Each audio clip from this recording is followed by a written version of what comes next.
कोथिंबीर टाकून घेतलेली आहे, हिरवी मिरची टाकलेली आहे, जिरे मोहरी त्यामध्ये बेसन करताना टाकलेलं आहे,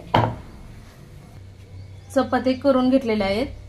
तर उरलेले 2 चपात्याचं पीठ घेऊन हे बनवून घेतलेलं आहे. मी उंडा घेतलेला आहे कणकेचा, भरून घ्यायचा आहे.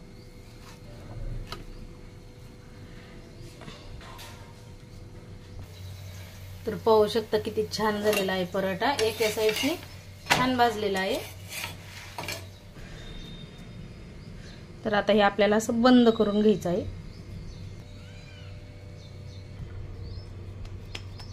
तर हे असं बंद करून घेतलेलं आहे. तर आता लाटून घेते.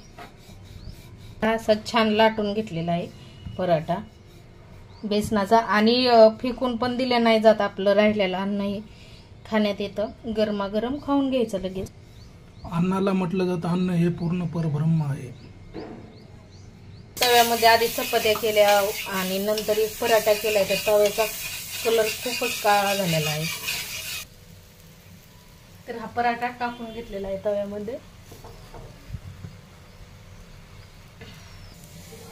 तर छान असा आपला पराठा हा भाजून घेता येईल नाश्त्याला.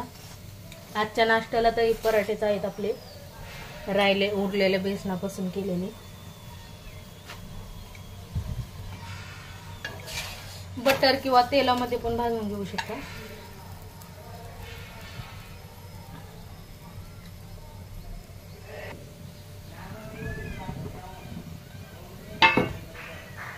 तयार आहे, काढून घेत आहे ताटामध्ये.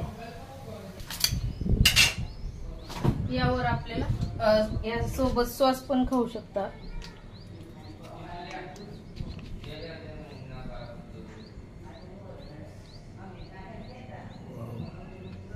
स्माइली.